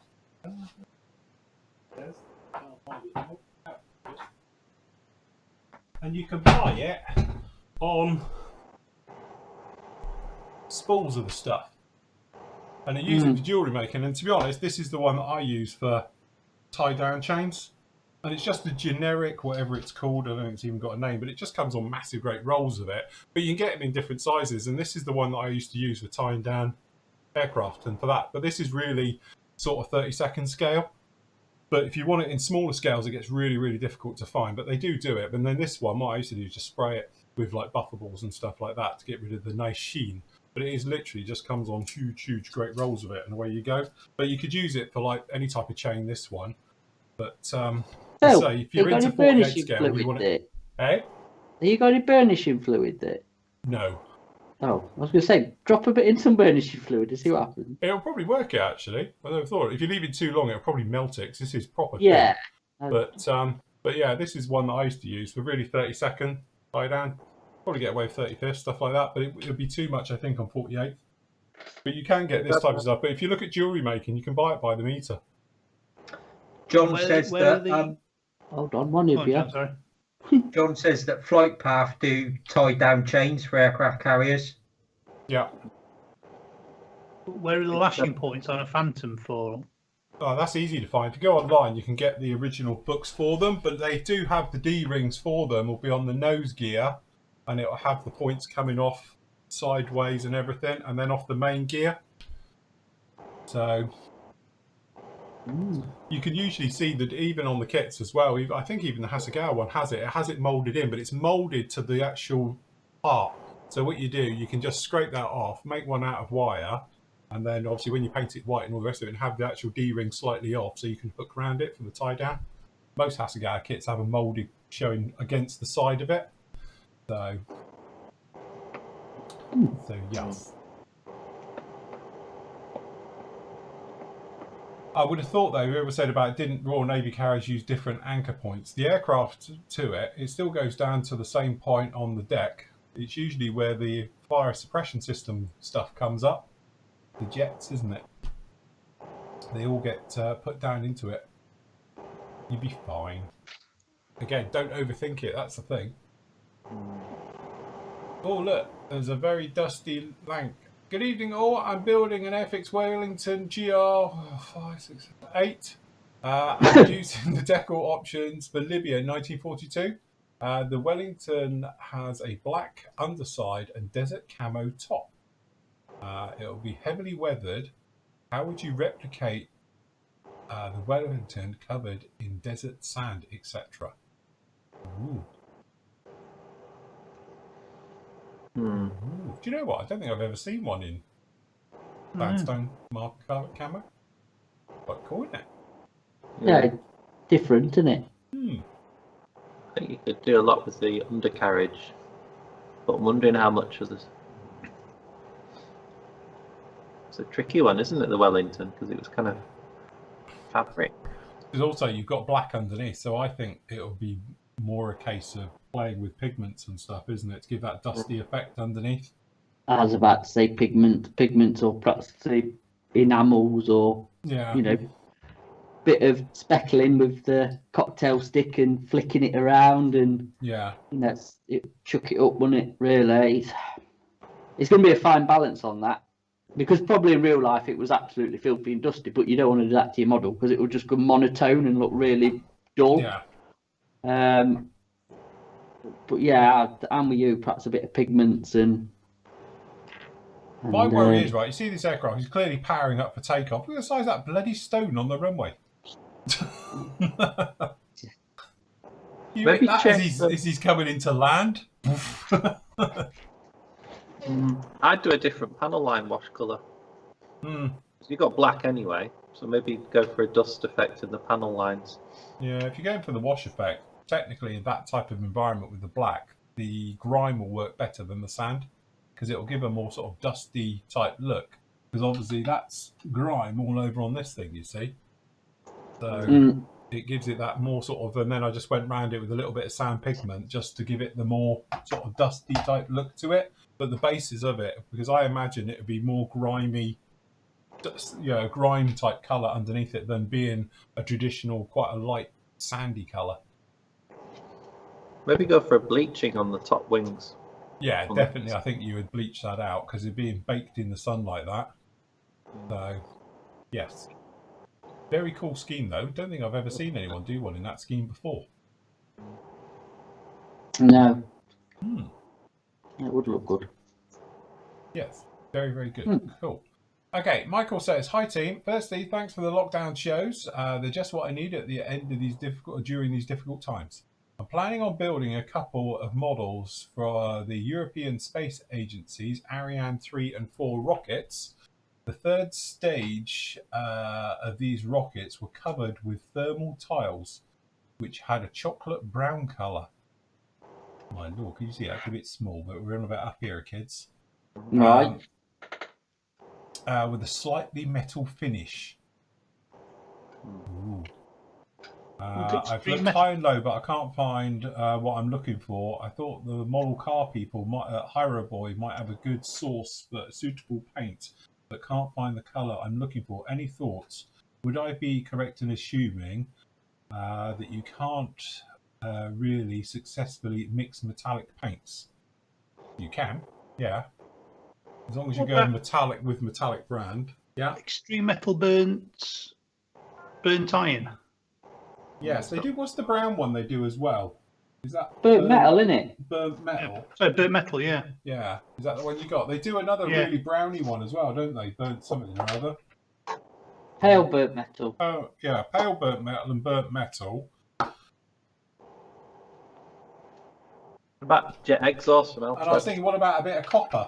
Because the copper is... Ooh, playing mixy colours now.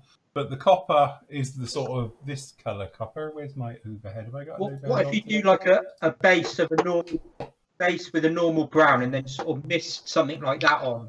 Yeah. But yeah, I was thinking if you went sort of, because the copper would give you that sort of metallic brown effect and then go over it with something else. Because these ones are very dark under here. I mean, you put smoke over silver. But you can mix these together because I've done it. Will that give a brown effect though? That'll give a grey effect, won't it? These are like chocolate brown. I mean, I think these tiles are not metallic. They've probably got like a metallic sheen, haven't they? So you could maybe put them. But if you did it silver, then put something over the silver. Hold on. Note to self, buy pipettes. Yeah, I need pipettes. Games Workshop, that's a good shout. Yeah. I think this jet exhaust is quite brown, you know, the Alclad one. Well, I think Andy's got the best out of the bottle solution.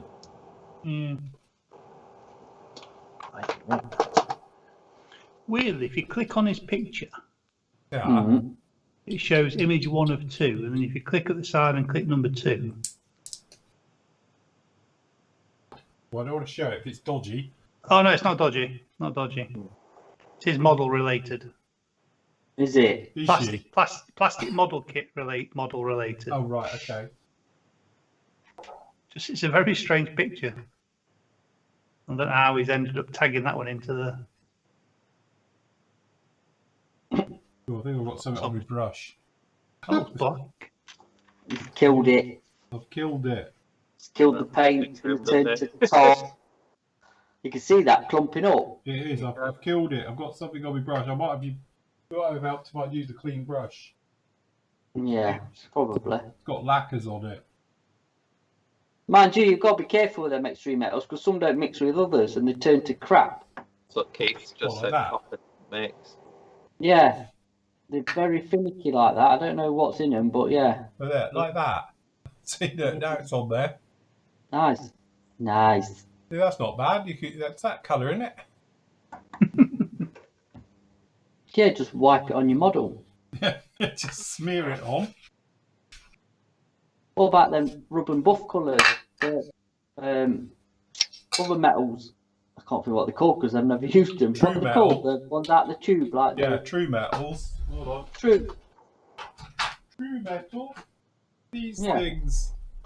Them ones explode. They've got some decent colours. Yeah, steel, dark aluminium, got iron. These are the ones that haven't exploded. Iron's a browny colour, isn't it? Not in this one.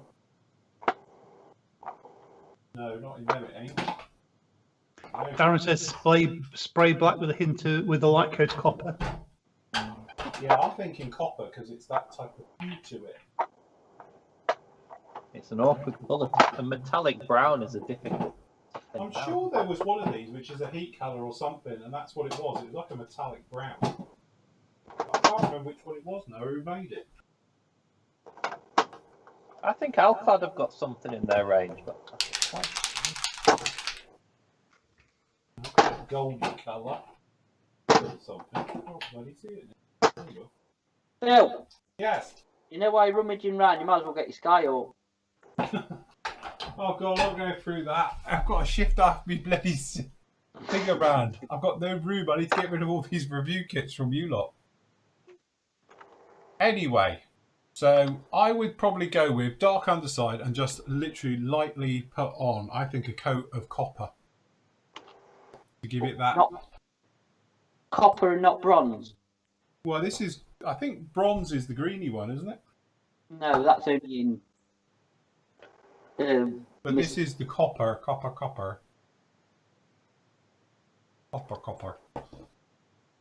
So, yes, tricky one. Right, Ooh. okay, because we're running out of time, so we're over as we are. Right, Robert says, hi team, I have a 1-to-1 scale resin Revi to C12 gun sight. What's one of them? Have we got a picture of what one should look like? the gun sight off Revi gun sight's one off. Is that on the Messerschmitt gun sight? Oh, is it? Yeah, it's off the 109. Okay. Oh yeah, sorry. Off the full scale one time that I'm making, I've never worked with resin on a model before. What glue, please, do you suggest to use? I also believe these are quite rare. Is it possible to take molds easily? Oh, that you wants to copy someone's copy for something like this. Right. Okay. So for gluing it wise, literally, you want a thick super glue is probably the best way, or using epoxy resin. Your normal super glues probably won't be hard enough to hold it together because obviously I do loads of this stuff, and that's what I've learnt. Wouldn't you be advising to drill and pin it? If you can, like I did with the bowcaster. You haven't seen it, the Chewy bowcaster. We drilled and pinned everything to give it. Basically, it stops any sideways knocks to it because it's resin. It depends what it is. Obviously, when you're doing something this big, you just need it to be solid. So to drill and pin it, but literally epoxy resins over superglue. Superglues tend to be a little bit finicky, and obviously cleaning your mating surfaces before you do put them together as well, and give them a bit of bite as well. So don't sand them and polish them clean. Give them a bit of like a rough surface so it's got plenty of grip to hold on to.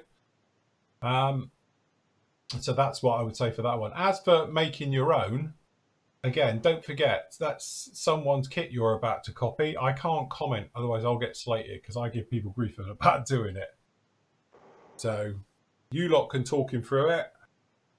No, I'm not getting involved with doing that. I'm pretty much against it, to be honest. I don't think it's right. So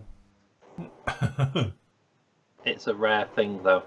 To be honest with you, the size of that thing, you'd be struggle to take your own castings off it, because when we're looking at it now, it looks quite small, but it's life size. It's a big thing. It's a big thing. Hmm.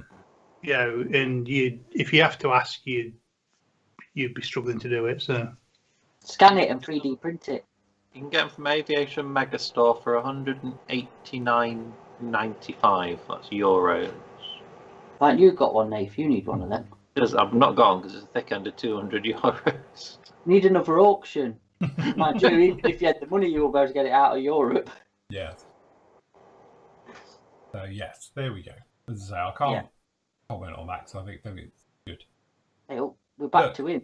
Mr. Wilkes is in the house. What's he got to say? My thoughts are that you have mixed this up with a loose hairbrush and have got air into the paint. Just a little soap on your brush will help break the surface tension. But when you mix the paint, especially Vallejo acrylics, don't even attempt to cover it in one coat. I always do multiple coats, very thin, so add water and build it up. Hope this helps. Good advice. why has John only got 2 posts? Is he? Yeah, why has John only got 2 posts? That's a very good question. Don't know Because why. he He doesn't post very often. He's always round Oh, here, no. but he doesn't post very often. has. John more than 2. That's John. If everyone wants to know who John is, do you know I get all them fantastic Kitty Hawk kits? Blame John, because John gets them before other people because he does magazine work and stuff. So we have this deal where he whips it round to me before he builds them. Oh dear, Christ, that looks like the dog's got hold of it. Scott Now, that says, is the Happy New Year picture. to all. I was just wondering if this is okay to enter the SIGs with the kids that don't have a box instructions to photograph. Yeah, that looks like Molly's had it. What she does to my boxes here. And that's when you hear me go, Molly, that's because she's doing that. But anyway, that does look particularly like it may have been one of our damaged box ones, is it? Craig, that is super damaged, isn't It it? says, I always is try it? to take photos of the box and its contents as well as the sprues, but sadly went to the shed last week to dig out the Revel Shackleton for the C6 SIG and found that the recent storms caused a leak and the box of kits suddenly sodden. The plastic Oh. kits are all fine, but the boxes and decals and instructions are a total write-off. Mangle sauce. To be honest, that's not a problem. As long as the kit isn't started, it's fine. No problem at all. You'd be absolutely good with that one. But sorry to hear you had a leak. No. That would be a good competition question for Nathan's quiz. Right. Name as many kits in the. Oh yeah, Saturday night quiz night next week, isn't it? Yeah, Saturday night's quiz night, is it, Nath? Yeah, 17 questions on the Mary Rose. Start revising. We did say this yesterday. It's all going to be on the Mary Rose, isn't it? It's going to be at least one question on the Mary Rose. Swat up now, everyone. Okay, Chris says, good day to Phil and the team. Thanks for all you guys that are doing for us. Going to be building some 148 scale US Navy jets, Vietnam era for the Swinging 60s SIG. I want to use either Tamiya or AK real color acrylics as the base coat for the light and dark gold grey high vis schemes. Would they have worn that in those days? What? Light and dark gold grey. I thought that came in post No. that era. I The thought, white and No, that didn't come in till the 80s. yeah, I thought it would have been light gold grey with white. white. Insignia white, isn't yeah. it? And light gold grey. Are the choices accurate for the manufacturer of 60s, 70s? Probably not if they're saying that. I would check your references. During those, what we call high-vis era, that would have been. So they were literally gold grey, which is what, FX something 0440? Was it 36440? God, now I'm asking. Would have been insignia white, but you can get away with normal just white underneath. I think that would have been more it for marine and Mary Rose. For that type of thing. Of this era, would you have any better suggestions that other manufacturers of colours are more accurate? If you want to go through lacquer range, it's a little bit of a thing with Tamiya because they do light and dark ghost grey, weirdly, but they don't do it in their standard Tamiya acrylics. But XF20, if you light it a little bit, or lighten it a little bit, and I haven't got any here, funnily enough, that's pretty close to gold grey. If you put a couple of drops of white in it, just lighten it a little bit, that will be gold grey. It's not that far off, and you can use just for white if you wanted to do that way. But dark gold grey is like a grey colour, isn't it? XF54 or something is the closest in Tamiya. I'm going old school now with these things. Is it Attacker do dark wool grey? But yeah, the other mainstream manufacturers like your MRPs of this world and Attacker, and obviously if you are like Real Colours, they'll do the official type colours for it. I could say Guns do it, don't they? Yeah. I Yes, reckon Guns you're going do to them. choose. If the choice was between Tamiya and Real Colour, I'd go Real Colour for colour Yeah. map. Yeah. It's in the pot and it's right. Without any adjustment. Yes, 36440 light gold grey or MRP 089. Here we go. That's the one. Oh, I haven't used that colour for a while. I feel something coming on. So yes, but there's plenty of different manufacturers out to use, but Real Colour ones, I have to say, they're pretty good. Having used theirs, I quite like them. Okay, so Brett says, hi guys, since Hobby Boss has a habit of springing things on us, like the Osprey and the 30-second scale B26, do you have any ideas of anything else that might drop unexpected, like a 48 scale B24? Lancaster, great show, Brett. Again, that's the thing. Took us all by surprise, that, didn't it, when it racked up? Yeah. Well, I knew it would come in. Yeah, but we didn't realise it was coming that quick. But I didn't think, yeah, exactly. It's just, but that's kind of them all over, in it. They don't mess about. But yeah, it came in a lot faster than thought it was going to. But yeah. Wasn't it Tamiya's announcement soon? 20th odd? Next Thursday, isn't it? 21st. Right, okay. Ooh. Roland says, at team, a question regarding resin parts. I was told that stuff is highly toxic, but I often see you guys on YouTube just sanding and handling it without any precautions. Does it depend on the type of resin or at what point? I even saw Phil handling it without a respirator. You can handle it. It's not that bad. It's not radioactive. But the thing is, like we said before, it's nothing to do with toxicities actually with resin. It's the fibers that physically come off. When you sand it, it's very fibrous. The fibers go in your lungs and can cause really bad lung damage. It's actually not so much toxins, it's the fibers that it releases. So that's the problem. So if you're sanding it and stuff, like I've got a belt sander, you've probably seen me do it lots of times on it, but that's hooked up to an extractor. So if I haven't got a respirator on, it's still onto the actual machinery and it goes into a filter bag on the Hoover. So yes. Wet sand it. Wet sand it, that's a good point. Yeah, if you're going to do it, wet your surface all around you and the part, and then obviously you sand it. If you're using sanding sticks, wet them and do it. Obviously, if you're doing a plug off the back end of a seat, it doesn't matter because it's nothing. But if you're doing like my bowcaster and some of the other bigger props that I've done over the years, you definitely want to hook it up to something. Because otherwise, one, it's nasty for your environment, full stop. But the bit where you're brushing it out your hair, you know it's everywhere, you know? So, yes. Not good. It's not good. Lauren says, evening everybody from lockdown in Holland. You'll see, everyone's locked down now. Hope you're all doing well. I've started work again on my old 32nd SU-27. Alclad should be dry after 16 years. Right, started it in 2005. As you know, the trumpeter kit lacks correct stores. Would you go for some Zacto models route? Are they still going even? I didn't know if they're still going. I don't know. We don't hear of them anymore, really. When would you improve the stores and any hints on how to make them less incorrect? Again, it depends what it is. Comrade Buller, over to you. Oh. Quick, wake John up. So, to be honest, I've never ever really looked at that kit. It would be far too big for me. But yeah, I don't know what aftermarket's available for it store-wise. Yes. Well, Again, that's hard to do stuff. Do Edard do 30-second aftermarket? Because they do it in 48 for it, don't they? I swear somebody does a Russian weapon set in 32. Maybe look Yeah, at Res Trump- Kit. Yeah, Trumpets are Res doing. It's Kit do. awful. That's the problem. That's the They only do. one. Yeah. Yeah. Zacto models did do it, but I can find on scale mates, but I can't find a link to it. I was going to say, I don't know if Zacto models are still actually going, are they? It's been a while, so interesting one. But yeah, I would check to see if Eddard actually do 37. They do 48 scale things like R27s and R44s and that type of stuff for it. So if you're going down that route, Look at Res Kit, maybe. hmm. They're good for resin aftermarket. I don't know whether they do anything that big.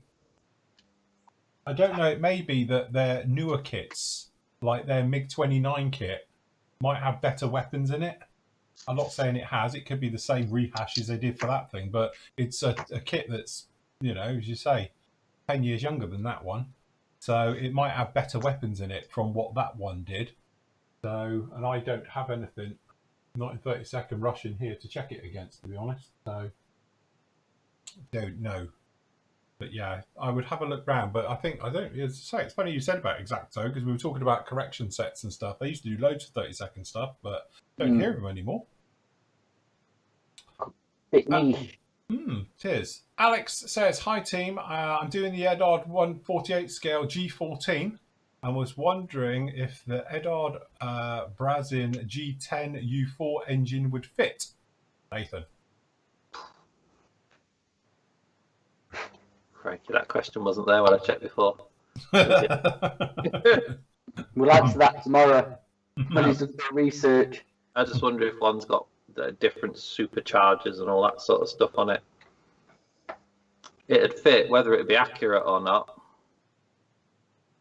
That's the question. I'm not sure if the engine differences. Don't know. Passed. Well, can we defer that question to another day? Yeah, defer that, my lord. We'll deal with that one at a later date. Yeah, that'll take a little bit of looking into that. So, yes, I don't know the difference between a G14 and a G10 full stop, let alone the engine. So, and then Steve just catching up with John, I think there. Thanks for the reply, Tigger. How it came out of the bottle after shaking. No brush has been added. I think that's what it is. It's just literally, it's foamed up a little bit, like a milkshake. And then when you've poured it out, it's just the bubbles coming to the surface. So you can let it stand for a bit, push them off to one side, and then get to the paint that hasn't got any bubbles into it. So yes, that's what I would sort of go with on that front. So yes. And there we go. That's it. Quick, mark them all as done. Because we're over time as it is. So if I give everyone a little thank you tick, just to go through here. Do you know what? I had an announcement to make, and for the life of me, I can't remember what it was. Forum and the button. Oh, yes. Yes. Oh, okay. well remembered. Good point. Yeah. Okay. So just to let everyone know, we've actually got 2 buttons now. If I go full screen, now the way this came about is a lot of people were saying when they were on the main site, and when you're in the forum on here, which I know no one likes it being on here, but you know it is. All right. There's no back to top button when you move along. It used to be here. So what it is, the devs in Infinite Wisdom have made a new one that's over here.